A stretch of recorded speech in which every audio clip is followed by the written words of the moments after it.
പൂപോലെ മൃദുവായും മഞ്ഞുപോലെ വെളുത്തതുമായ അവിടുത്തെ വലതുകരത്താൽ നമ്മളെ സ്പർശിക്കുന്ന സമയമാണ്. കർത്താവേ, ഞങ്ങളുടെ പാപങ്ങളാണ് നീ ഏറ്റെടുത്തത്. ഞങ്ങളുടെ പാപങ്ങൾക്ക് വേണ്ടി നീ ക്ഷതമേൽപ്പിക്കപ്പെട്ടു. എല്ലാം ഏറ്റെടുക്കുന്ന ദൈവമേ, നിന്നെ ആരാധിക്കുന്ന സ്വർഗീയമായ നിമിഷങ്ങളിലെ ഇവിടെയുള്ള മുഴുവൻ മനുഷ്യരുടെ കണ്ണുനീരിനെ, രോഗത്തെ, ഭാരത്തെ നീ ഏറ്റെടുത്തതിന് നന്ദി പറയുന്നു.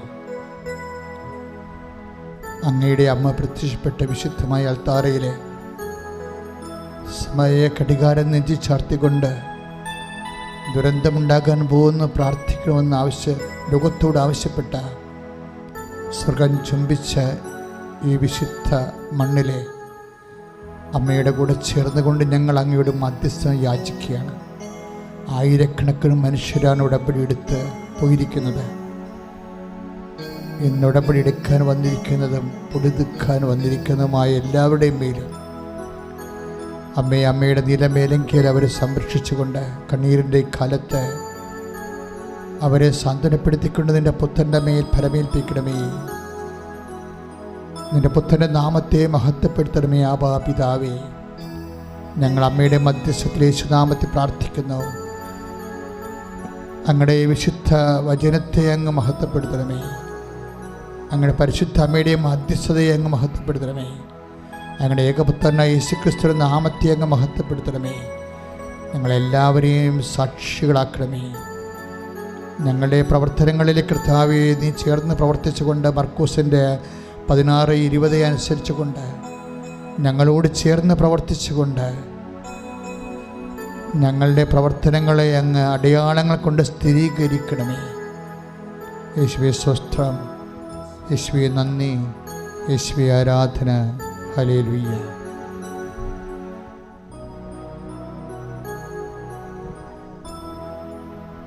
Praise the Lord. Praise the Lord. Praise the Lord. ഇരിക്കുക.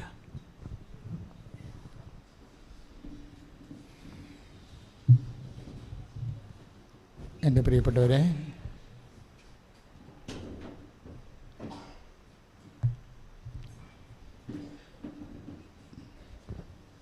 കർത്താവ് നമുക്ക് നൽകിയ ഒരു ദിവസമാണ്.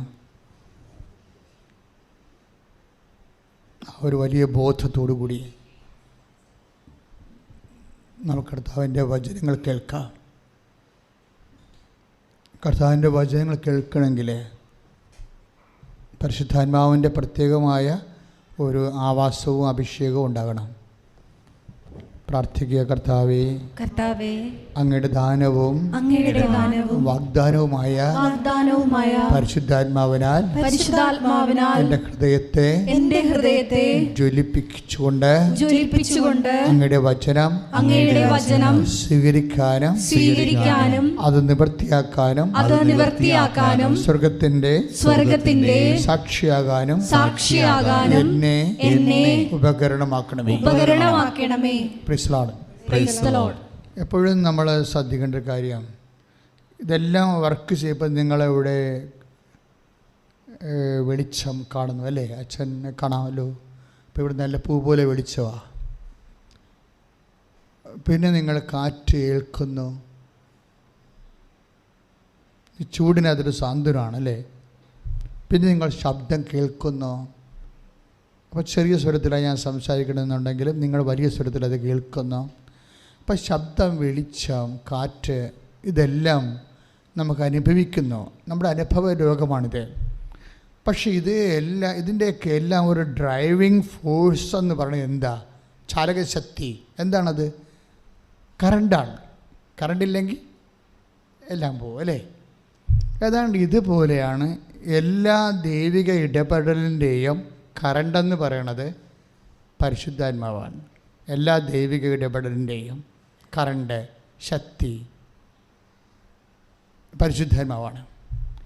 പരിശുദ്ധാത്മാവിനെ തന്നെ ഇപ്പം നമ്മൾ ഉടമ്പടി എടുക്കുമ്പോഴും അത് ഹെവി ഡ്യൂട്ടി ആയിട്ടുള്ള കാര്യങ്ങളാണ് ഉടമ്പടിയിലൂടെ നടക്കുന്നത്.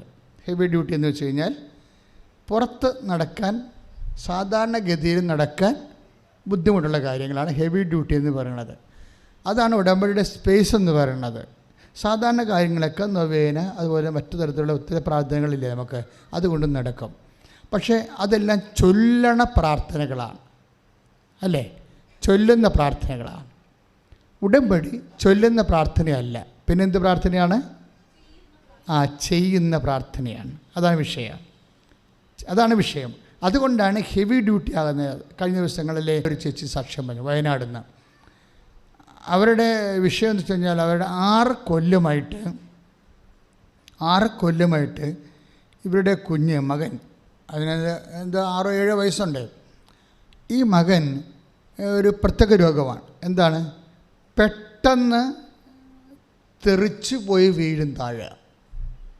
പെട്ടെന്ന് തെറിച്ച് പോകും. നിൽക്കണ നിപ്പിൽ ഇങ്ങനെ കറക്റ്റടിക്കണ പോലെ തെറിച്ച് പോയി വീണ് തലയൊക്കെ പൊട്ടിക്കഴിയുമ്പോൾ 3-4 സ്റ്റിച്ചൊക്കെ തലക്കുണ്ടാകും. തല കുത്തിയാണ് വീഴുന്നത്. ഇതൊരു പ്രത്യേക എപ്പിലെപ്സി തന്നെയാണ് സംഭവം. നമ്മൾ പറയുന്ന അപസ്മാരം തന്നെയാണ്. പക്ഷേ വേറൊരു സാധനം പറയുന്നത് കറക്റ്റടിക്കണ പോലെ തെറിച്ച് പോകും. തെറിച്ച് പോയിട്ട് ആളവിടെ തന്നെ വീണ് കഴിഞ്ഞാൽ പിന്നെ ബോധം ഉണ്ടാകത്തില്ല. പക്ഷേ തലയൊക്കെ പൊട്ടി ചോര ഒലിക്കും. അപ്പോൾ ഇത് ഇവർ ട്രീറ്റ്മെൻറ്റിലാണ്. അപ്പോൾ ഡോക്ടർ പറയണത് 6 കൊല്ലമായിട്ട് ട്രീറ്റ്മെൻറ്റിലാണ്. ന്യൂറോ സർജന്മാരുടെ വളരെ സ്പെഷ്യലൈസ്ഡ് ആയിട്ടുള്ള സർജന്മാരുടെ ട്രീറ്റ്മെൻറ്റിലാണ്. പക്ഷേ ആശുപത്രിയിൽ ഞാൻ പറയണില്ല, അത് ശരിയല്ലല്ലോ. പക്ഷെ അവർ പറയണത്, ഇവരോട് പറഞ്ഞത് ഇതാണ്, സഹോദരി ഇതിൻ്റെ അകത്തുള്ള വിഷയം ഇത്രയേ ഉള്ളൂ. ഇവൻ്റെ EG ഒന്ന് ഓക്കെ ആണെങ്കിൽ നമുക്ക് ഇത് ഓപ്പറേഷൻ ചെയ്ത് പരിഹരിക്കാം, അല്ലെങ്കിൽ പരിഹരിക്കാൻ പറ്റത്തില്ല. EG കഴിഞ്ഞ 6 കൊല്ലത്തിനുള്ളിൽ 17 ടെസ്റ്റുകൾ നടത്തും. ഞാനിപ്പോൾ എന്താ എക്സ്പ്ലെയിൻ ചെയ്യാൻ നിൽക്കറിയാവോ? ഉടമ്പടി ഹെവി ഡ്യൂട്ടി എടുക്കുന്ന പ്രാർത്ഥനയാണെന്ന് പറയാനാണ് ഞാൻ ഈ എക്സാമ്പിൾ പറയണത്. അതായത് ഈ 6 വർഷം കൊണ്ട് 17 ടെസ്റ്റ് EG എടുക്കും ബ്രെയിൻ്റെ. ഇന്ന് വരെ ഒരു ടെസ്റ്റും ഓക്കെ ആയിട്ടില്ല. പക്ഷെ അങ്ങനെ വരുമ്പോൾ അവസാനം എന്താ വെച്ചാൽ ഒരു ഓപ്പറേഷൻ നിശ്ചയിക്കുക. അവസാനം ഒരു മാർഗ്ഗം, വേറെ ഒന്നും ഇല്ല, ഓപ്ഷനില്ല. പക്ഷേ അതിൻ്റെ സെക്കൻഡ് ഓപ്ഷൻ വേറെ ഹോസ്പിറ്റലിൽ പോയി അതേ ഡോക്ടർമാരോട്, അത്തരം സ്പെഷ്യലൈസേഷൻ ഡോക്ടർമാരോട് ചോദിക്കുമ്പോൾ അവർ പറയും ഓപ്പറേഷൻ ഓക്കെ, പക്ഷേ കൊച്ചു തളർന്നു പോകാനും സാധ്യതയുണ്ട്. ഓപ്പറേഷൻ കഴിയും, ബ്രെയിനല്ലേ വെട്ടിപ്പൊളന്ന് നോക്കണത്. അത് അപ്പോൾ ഓപ്പറേഷൻ ഓക്കെ, അതേ ഒരു മാർഗ്ഗമുള്ളൂ. പക്ഷേ അതൊരു ലാസ്റ്റ് ഓപ്ഷനാണ്. ചിലപ്പോൾ കാഷ്വാലിറ്റി ഉണ്ടാവും, ചിലപ്പോഴത് തളർന്നു പോകാനും സാധ്യതയുണ്ട്. അപ്പോൾ ഇവർ വിഷമവൃത്തത്തിലാകും. അപ്പോൾ എന്നാ ചെയ്യണമെന്ന് വെച്ച് കഴിഞ്ഞാൽ, ഇത് ഇങ്ങനെ ഇരിക്കുമ്പോൾ അവരുടെ കൂട്ടുകാരത്തി കൃപാസനത്തിൻ്റെ ഒരു മിറക്കിളിൻ്റെ ഒരു ലിങ്ക് ഇവർക്ക് ഷെയർ ചെയ്യും. അതാണ് ഷെയർ ചെയ്യുമ്പോൾ ഉണ്ടാകുന്ന ഗുണം. അതാണ് ഞാൻ നിങ്ങളോട് പറയത്തില്ലേ, ഈ ധ്യാനം കൂടിക്കൊണ്ടിരിക്കുമ്പോൾ തന്നെ പുറത്ത് ഓൺലൈനിൽ കൂടുന്നവർ ശ്രദ്ധിക്കുക, അല്ലെങ്കിൽ നിങ്ങൾ തന്നെ കൂടുമ്പോൾ അതപ്പം തന്നെ പ്രാർത്ഥിച്ച് ഷെയർ ചെയ്യണം. ആരുമൊക്കെ ചിലപ്പോൾ നിങ്ങളെക്കൊണ്ട് ദൈവം ഉദ്ദേശിക്കുന്നത് അതായിരിക്കും. കാര്യം നിങ്ങളുടെ കാര്യം ദൈവം ഏറ്റെടുക്കുമ്പോഴാണല്ലോ നിങ്ങളെ ഇങ്ങോട്ട് വിളിക്കണത്. അല്ലെങ്കിൽ വിളിക്കത്തില്ലല്ലോ, വിളിച്ച് കളിയാക്കി വിടുവോ ദൈവം? അല്ലെങ്കിൽ അത് അത്രയും ചിന്തിച്ചാൽ മതി. നിങ്ങളെ ഈ മണ്ണിലെ അമ്മ പ്രത്യക്ഷപ്പെട്ട് 10,000 സാക്ഷ്യം പറഞ്ഞിട്ടുള്ള, കുറഞ്ഞ കാലം കൊണ്ട് സാക്ഷ്യം പറഞ്ഞിട്ടുള്ള ഈ മണ്ണിലേക്ക് ദൈവം നിങ്ങളെ വിളിച്ചുവെന്ന് കേൾക്കുമ്പോൾ തന്നെ ഓർക്കുക, നിങ്ങളുടെ കാര്യത്തിൽ ദൈവം ഒരു തീരുമാനം എടുത്തു കഴിഞ്ഞു. നിങ്ങൾ പറയരുത് ഞങ്ങളെ ഇങ്ങനെ വിളിച്ചുകൊണ്ട് വന്നതാണ്, ആൻറ്റി വിളിച്ചിട്ട് വന്നതാണ്, അല്ലെങ്കിൽ അയൽവാസി വിളിച്ചിട്ട് വന്നതാണെന്നല്ല. അങ്ങനെ ഒന്നുമില്ല. അവരൊക്കെ നിമിത്തങ്ങളാണ്. ദൈവമാണ് നിങ്ങളെ വിളിച്ചിരിക്കുന്നത്. നിങ്ങൾ ദൈവം വിളിച്ചിട്ടുണ്ടെങ്കിൽ ഇപ്പം തന്നെ ഉറപ്പാക്കാം ഈ വിഷയത്തിൽ തീരുമാനമായെന്ന്. നിങ്ങൾ ചെയ്യാൻ പോകുന്ന എല്ലാ വിഷയത്തിൻ്റെ മേലും തീരുമാനം എടുത്തു കഴിഞ്ഞു. നിങ്ങൾക്ക് ഇന്നല്ലെങ്കിൽ നാളെ വന്ന് സാക്ഷ്യം പറയാൻ ദൈവം അനുവദിക്കും. പക്ഷേ അതല്ല, ദൈവം നിങ്ങളുടെ ജോലി ചെയ്യും. അപ്പം നമ്മളെന്താ ചെയ്യേണ്ടത്? നമ്മുടെ മുമ്പിൽ ഇനി അവശേഷിക്കുന്നത് എന്താണ്? ദൈവത്തിൻ്റെ ജോലിയാണ്. അത് നമ്മൾ ചെയ്യണം. അപ്പോൾ ഇവരെങ്ങനെ ചെയ്തിരിക്കണത്? ഇവർ ഒരു ലിങ്ക് ഷെയർ ചെയ്ത് ഇവിടെ ഒന്ന് പോയി നോക്കുക. മാതാവ് പ്രത്യക്ഷപ്പെട്ട സ്ഥലമാണ്. കുറേ ആൾക്കാരൊക്കെ ഒത്തിരി പേര് സൗഖ്യപ്പെടുന്നുണ്ട്. നിങ്ങളൊന്ന് ജസ്റ്റ് ഒന്ന് പോയി നോക്കാൻ പറഞ്ഞു. അപ്പോൾ അവർ കഴിഞ്ഞ ആഴ്ച ഈ കുട്ടിയെയും കൊണ്ട് ഇവിടെ വന്ന്, ഓപ്പറേഷൻ നിശ്ചയിച്ച കൊച്ചിനെയും കൊണ്ട് ഇവിടെ വന്നു. ഞാനൊന്നും ഓർക്കണ കൂടിയില്ല എന്തുമാത്രം ആൾക്കാർ ഇതുവരെ വരണതാണ് എല്ലാ ദിവസവും. അപ്പോൾ അവർ ഇവിടെ വന്ന് ഈ എമർജൻസി കേസെല്ലാം അന്ന് തന്നെ എടുക്കും, മാറ്റിവെക്കത്തില്ല. പണ്ടത്തെ പോലെയല്ല, എമർജൻസി കേസ് അപ്പം തന്നെ മുന്നിൽ സമയമില്ലാത്ത എല്ലാ കേസും അച്ഛൻ എടുക്കും. ഒരു 1600 കേസ് ഞാൻ ഈ മാസം എടുത്തിട്ടുണ്ട്. ഏപ്രിൽ മാസം 1600 പേരെ നേരിട്ട് കണ്ടു കഴിഞ്ഞു ഓൾറെഡി. അപ്പോൾ നിങ്ങൾ ആരും വിചാരിക്കരുത് ഒരു എമർജൻസി വന്നാൽ തീർച്ചയായിട്ടും അന്ന് തന്നെ കാണും. എമർജൻസി ആയിരിക്കണം, അതിൻ്റെ രേഖ ഉണ്ടാകണം, അത്രയേ ഉള്ളൂ കാര്യം. അപ്പോൾ ഇവർ ധ്യാനം കൂടിയതിന് ശേഷം അന്ന് തന്നെ കണ്ടു. ഞാനെന്താ ചെയ്തത്? ഞാൻ സിമ്പിളായിട്ടൊരു കാര്യം ചെയ്തുള്ളൂ. അവിടെ ഉടമ്പടി കഴിഞ്ഞപ്പോൾ ഞാൻ കർത്താവിൻ്റെ കുരിശുരൂപത്തിൽ പോയി, അവരതാ സാക്ഷ്യത്തിൽ പറയുന്നുണ്ട്, ഞാൻ കർത്താവിൻ്റെ കുരിശുരൂപത്തിൽ പോയി കെട്ടിഞ്ഞാന്ന് കിടന്ന്. അത്രയേ ഉള്ളൂ ഞാൻ ചെയ്തത്. അല്ല ഇതിനകത്ത് വേറെ അഭ്യാസങ്ങളൊന്നുമില്ല. യേശു കർത്താവാണെന്ന് അധരം കൊണ്ട് ഏറ്റു പറയണം. ദൈവം അവനെ മരിച്ചവെന്ന് ഉയർപ്പിച്ചെന്ന് ഹൃദയത്തിൽ വിശ്വസിക്കണം. പിന്നെ അതാണ് റോമ 10:9. ഞാൻ ആ കെട്ടിഞ്ഞാഴ്ന്ന് കിടക്കുമ്പോൾ എൻ്റെ മനസ്സിൽ പറയുന്നൊരു പ്രാർത്ഥന ഉണ്ടല്ല, ഇതൊന്നും ആചാരമല്ല. എല്ലാ ആചാരങ്ങളെ അർത്ഥമാക്കുന്നത് അതിൻ്റെ അകത്തുള്ള ഫെയ്ത്ത് പ്രഡിക്ഷൻസ്, ഫെയ്ത്ത് പ്രൊക്ലമേഷൻസാണ്. നിങ്ങളിപ്പോൾ ഒരു ഉപ്പ് കൊണ്ടുപോയി ഞങ്ങൾ വെഞ്ചരിച്ച് തരുന്ന ഉപ്പ്, ഞങ്ങൾ ആ ഒരു ഫോർമുലയാണ് അത് വെഞ്ചരിക്കണത്. അല്ല പള്ളികളിൽ പായസവും വെള്ളമൊക്കെ വെഞ്ചരിക്കണ പോലെ അല്ല. ഞങ്ങൾ വെഞ്ചരിക്കുമ്പോൾ പരിശുദ്ധ കുർബാന ചൊല്ലി അതിന് ശേഷം 12 പ്രാർത്ഥന ചൊല്ലിയാണ് നേരത്തെ ദിവസം വെഞ്ചരിക്കുന്നത്. എന്താണ്? ഒരു മനുഷ്യന് ബന്ധിച്ചിട്ടിരിക്കുന്ന, യേശുവിൽ നകറ്റിക്കളയുന്ന, ഞങ്ങൾ രോഗമാണെന്നോ അല്ലെങ്കിൽ പിശാച് ബാധയാണെന്നോ സാമ്പത്തികമായ കടമാണെന്നോ അങ്ങനെയല്ല വിഷയങ്ങളെ എടുക്കുന്നത്. ഞങ്ങൾ എടുക്കുന്നത് യേശുവിൽ നിന്നൊരു വ്യക്തിയെ അകറ്റിക്കളയുന്ന നെഗറ്റീവ് പവേഴ്സ്, പ്രതിലോമ ശക്തികൾ. അതെന്തുവാകാം? ആ മേഖലകളിൽ യേശുവിനെ കിട്ടാനുള്ള സാധ്യതയുണ്ട്. നമ്മളെന്താ ചെയ്യേണ്ടത്? നമ്മുടെ വിശ്വാസം ഇൻവെസ്റ്റ് ചെയ്യണം, അത്രയേ ഉള്ളൂ. എന്താണ് നമ്മുടെ വിശ്വാസം? നമ്മുടെ വിശ്വാസം എന്താണ്? യേശു, റോമ 10:9 വിശ്വാസം. എന്താണ്? യേശു കർത്താവാണ്. ഒന്ന് പറഞ്ഞേ, യേശു കർത്താവാണ്. ദൈവം അവനെ മരിച്ചവരിൽ നിന്ന് ഉയർപ്പിച്ചു. എന്നിട്ട് നിങ്ങൾ പറയേണ്ട ഒരു കാര്യം കൂടി ഉണ്ട്. എന്താണ്? ഇതിന് ഞങ്ങളെ സാക്ഷികളാക്കണമേ. അതാണ് വിഷയം. ഈ നമ്മൾ റോമ 10:9 കാണുന്ന ആ വചനമാണ് ഇതിൻ്റെ ആണി എന്ന് പറയണത്. പക്ഷേ ഇത് വർക്കൗട്ട് ചെയ്യണത്, ആക്ടിവേറ്റ് ചെയ്യുന്നത് നമ്മൾ ആ വചനം ആക്ടിവേറ്റ് ചെയ്യണത് എപ്പോഴാണ്? അതിന് നമ്മൾ സാക്ഷികളാകുമ്പോഴാണ്. അതാണ് ഈശോ പറയണത്, ഇതിന് നിങ്ങളാണല്ലോ സാക്ഷികൾ. പാപമോചനത്തിലുള്ള അനുതാപം അവൻ്റെ നാമത്തിൽ ജെറുസലേമിൽ ആരംഭിച്ച് എല്ലാ ജനതകളോടും പ്രഘോഷിക്കപ്പെടേണ്ടിയിരിക്കുന്നു. ഒന്നിനു പറഞ്ഞേ, പാപമോചനത്തിനായുള്ള ജ്ഞാനസ്നാനം അവന്റെ നാമത്തിൽ പ്രഘോഷിച്ച് എല്ലാ ജനതകളോടും പ്രഘോഷിക്കേണ്ടിയിരിക്കുന്നു. നിങ്ങൾ ഇവയ്ക്ക് സാക്ഷികളാണ്. ഇതാണ് വിഷയം. ഇതാണ് ഇതിൻ്റെ മർമ്മം എന്ന് പറയുന്നത്. പാപമോചനത്തിനായി യേശുവിൻ്റെ നാമമാണ് നൽകപ്പെട്ടിരിക്കുന്നത്. ഈ യേശുവിൻ്റെ നാമത്തിൽ അവൻ്റെ പുനരുത്ഥാനം, അവൻ്റെ പാപത്തിന് പരിഹാരം ചെയ്തുകൊണ്ട് അവൻ കുരിശിൽ മരിച്ചു. ദൈവം അവൻ്റെ പരിഹാരക്രിയയെ അംഗീകരിച്ചുകൊണ്ട്, ആ പരിഹാരം അംഗീകരിച്ചുകൊണ്ട് അവൻ ഉയർത്തെഴുന്നേൽപ്പിച്ചു. ആ ഉയർപ്പിൽ ഞാൻ വിശ്വസിക്കുന്നു.